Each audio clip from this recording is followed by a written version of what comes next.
story of Maeve and the Bull of Cooley. One morning, as they lay side by side in their bed, Maeve and Ailill fell to teasing each other about who was the most powerful and who was the richest of them. "But you will agree that you're fortunate to be with a man like me," said Ailill. "Every woman needs a man who is strong and has the means to take care of her." Maeve sat up on her pillow and looked at Ailill in disbelief. "What are you talking about? Am I not one of the bravest warriors in all Ireland? Haven't I won mighty battles and seen countless enemies slain? Am I not considered one of the most desirable women in all Ireland? We are well matched in many things, Ailill, but don't let your imagination run away with you. I am the more powerful in this alliance." This was no longer light-hearted banter. Ailill jumped to his feet and turned to face Maeve, his eyes flashing. "Very well then, let us see who has the most possessions, and let that silence your foolish tongue, woman." Maeve immediately rang the bell to summon her servant. Ailill summoned his. Over the course of that day, they had their servants line up all their possessions in order that they could be compared. There was no difference between them. They compared their jewellery and armour. They compared their tapestries, fine clothes and shoes, but still they were matched exactly. Ailill smiled at Maeve and said, "I am prepared to accept that I was wrong, Maeve. We are evenly matched in our possessions. Truly, you are my equal." But Maeve would not now be satisfied until she had asserted her superiority over Ailill. "Bring my flocks of sheep to the gardens," she commanded her servants. Ailill had his sheep brought in too, and the flocks were found to be of equal size. And so they compared their horses and their pigs, and still they were evenly matched. Maeve was growing more angry. "Cattle," she said. "My herd of cattle is the finest in all of Ireland." Men were sent to round up all the cattle of Maeve and Ailill, and they were then brought to their fort and compared. Again, they were of equal number and breeding. But then Ailill smiled and placed his hand on Maeve's arm. "There is no bull in Ireland the match of Finbenach." Maeve tossed her hair angrily. "He is my bull. He is of my herd, born of one of my cows." Ailill turned away. "Of course you are right. It is of no consequence. Come, let us go to the great hall to eat, for I am famished. Let's forget this foolish contest. It does not dignify us to partake in it." But Maeve did not move. She knew what Ailill was thinking.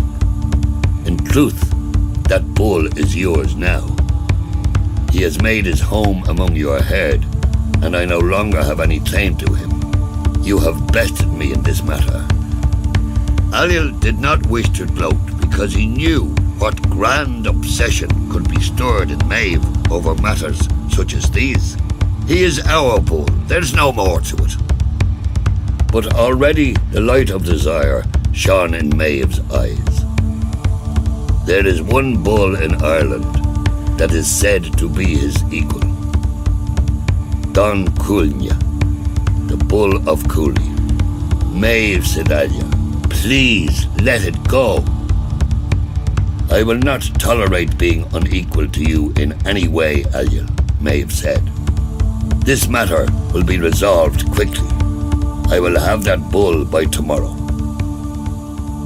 Maeve sent for her courtier, Macroth, and bid him to go to the bull's owner and bargain with him to secure the bull. She detailed what he could offer to secure the bull, even mentioning that his owner, Dara MacFiachna, could expect a welcome in her private chamber if he would only agree to trade the bull. Magrath left immediately, taking a party of 10 men with him. They were welcomed most civilly by Dara, and though initially reluctant to even consider making a trade for his prize bull, the mention of a welcome in the private chamber of Queen Maeve was enough to secure his agreement. Both men were satisfied to have concluded the negotiations so satisfactorily, and Dara showed his appreciation by inviting Magrath to his dinner table that night. He arranged for Magrath's men to be welcomed to dinner in his servants' quarters. There was a great feast and much wine consumed in the servants' quarters, and soon Magrath's men fell into idle talk, not realizing that a servant of Dara was standing behind the curtain, listening to them. Their tongues loosened with drink, and the men's talk grew dangerous. One man boasted, "It is as well that Dara had the sense to surrender the bull to us when he did." A second man replied, "But I thought we traded for the bull.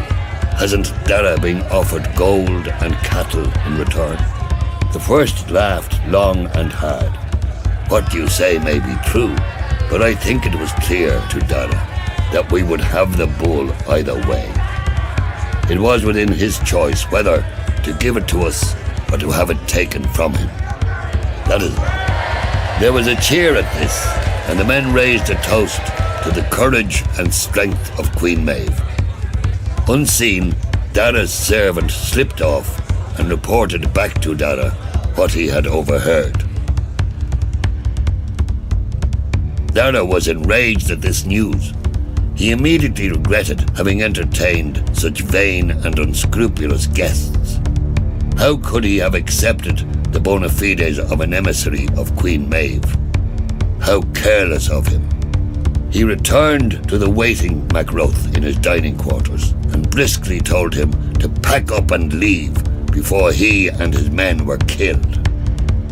Magrath was astonished. What had gone wrong? Weren't relations between them cordial? Dara related the conversation that his servant had overheard.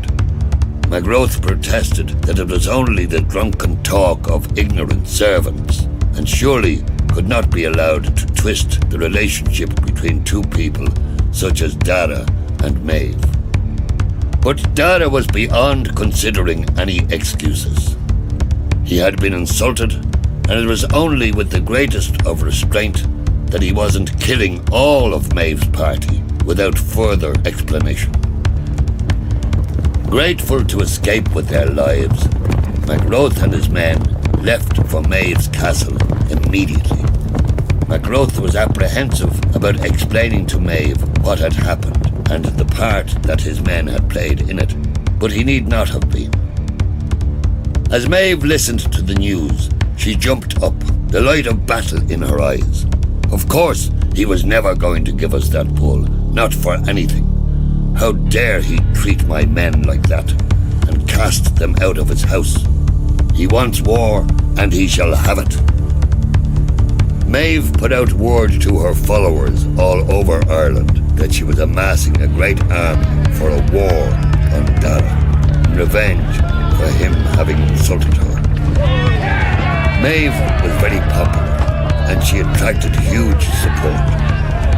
The finest warriors in the land began to come to Connacht, ready to fight for her honour. The night before they were to launch their campaign, Maeve went to seek the counsel of her wisest druid. She asked him what he saw in store for her. He replied that she would come back alive. "But will we be victorious?" she demanded impatiently. The druid simply answered, "You will come home alive. Whoever may be slain, it will not be you." Maeve was not encouraged by this prophecy, but it was too late to change course. Returning to her chariot for the journey home, she saw a beautiful young woman coming towards her. "Who are you?" Maeve asked. "I am Féidir," she answered. "I am here to warn you that your mission will not go as you expect." Maeve asked again, "But tell me, who are you?"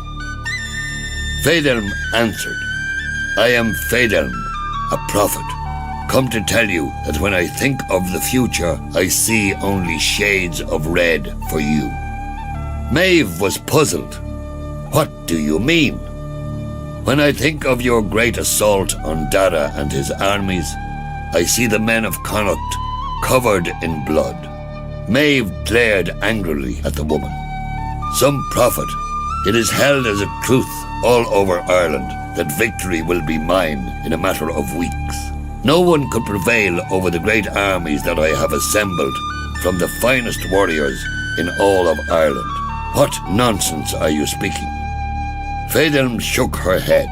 You have an enemy that you have not yet seen. He is a fair-haired giant among men. He possesses physical prowess, the like of which has never been seen in this land. He fears no man, and all who come before him shake with terror. Before his spear, blood will flow like rivers from the greatest of your warriors. There will be a terrible destruction, anguish and pain. This man is coming now. His name is Cúailnge. Then, before Maeve could utter another word, the woman disappeared, as if she had never been there in the first place. Within days, Maeve knew that the woman's prophecy had been correct. The battles were not going her way. Many men had died, and word reached her of a fair-haired warrior with the strength and cunning of 10 men, who laid waste to any army that came before him. But there was no turning back now. Seeing her difficulty and feeling the pull of loyalty for his lover, Ailill threw his armies at Maeve's disposal, and they fought side by side against the men of Ulster, after the prize that Maeve coveted, now more than ever, the Bull of Cooley. Time and again, Cúailnge proved impossible to defeat. But still, he was only one man, and the rest of the Ulstermen were weakened by a curse and presented little defence to the great armies of Maeve. At one point, her army succeeded in capturing the Bull of Cooley, but they were no match for the bull. He gored the herdsman who sought to capture him. Then, enraged at this assault, the bull rampaged through the camp of Maeve and Ailill, destroying equipment and supplies, and killing many warriors. Eventually, after many were dead on both sides, a group of Maeve's warriors succeeded in bringing Donn Cúailnge, the Bull of Cooley, back to Connacht. It was a victory of sorts, but with such devastation and so many dead, not even Maeve was in the mood for rejoicing. When the bull was brought into the compound of Maeve and Ailill's fort, he let out 3 mighty bellows, challenging Ailill's bull, Finnbennach, into combat. Finnbennach accepted the challenge, and a great fight began. People travelled from all over to watch this combat between the 2 greatest bulls in all the land. Initially, Finnbennach gained the upper hand. He was fresh, while Donn Cúailnge was tired from his battles and his trek across the country. The people decided a referee was required to ensure a fair competition and an exciting spectacle for their enjoyment.